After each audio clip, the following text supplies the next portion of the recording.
खासमा नेपाली युवा विपिन जोशीको वास्तवमै अवस्था चाहिँ के छ त? आज बिहानैदेखि नेपालका सञ्चार माध्यमहरूमा विपिन जोशी जीवित नरहेको भनेर खबर आएको छ। तर यसै बिचमा हामीले अमेरिकामा रहनुभएकी विपिनकी बहिनी पुष्पा जोशीसँग सिधै कुरा गरेका छौँ। सरासर फेक न्युज हो अनि अहिले चाहिँ 20 जनालाई छोड्नु भएको छ दादा। त्यसमा नाम छ नि दादाको। दादा चाहिँ अननोन कन्डिसनमा छ अहिले। उसको डेथ पनि कन्सिडर भएको छैन। अनि उसको डेथ पनि कन्सिडर भएको छैन भने चाहिँ हामी कसरी ऊ डेथ भएको छ भनेर भन्न सक्छौँ यो। र पुष्पा जोशीलाई आज इजरायली सैनिक अधिकारीहरूले सम्पर्क पनि गरेको थियो। नेपाली राजदूतावासका अधिकारीहरू पनि त्यहाँ पुग्नु भएको थियो। बैठकमा ठ्याक्कै के भएको थियो, इजरायली सेनाले के भनेको हो, सुन्नुहोस् पुष्पाकै मुखबाट।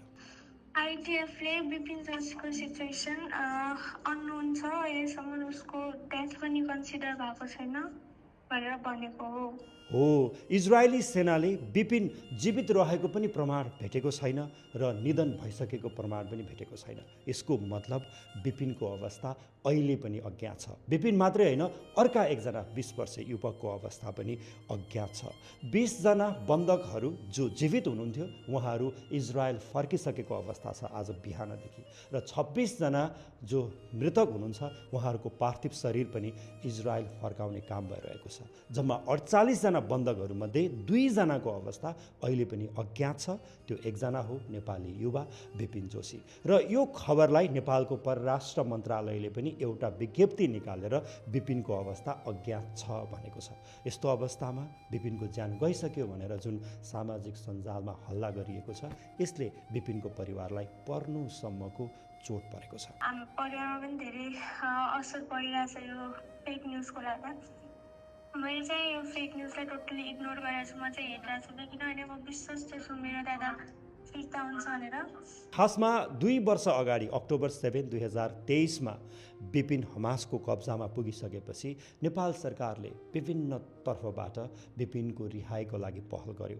तर हामी कहीँ न कहीँ कुटनीतिक रूपमा चुकेको हुनुपर्छ। आज 2 वर्षपछि शान्ति सम्झौता भइसकेको छ। यति बेला चाहिँ सारा अरब राष्ट्रका प्रमुखहरू र अमेरिका इजिप्टमा पुगेर शान्तिको उत्सव मनाइरहेको छ।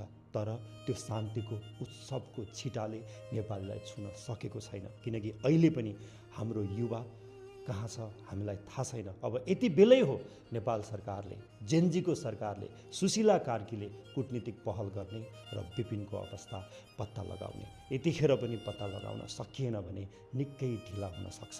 त्यसैले हामी सबैजना मिलेर विपिनको अवस्था पत्ता लगाउनको लागि पहल गर्नुपर्छ।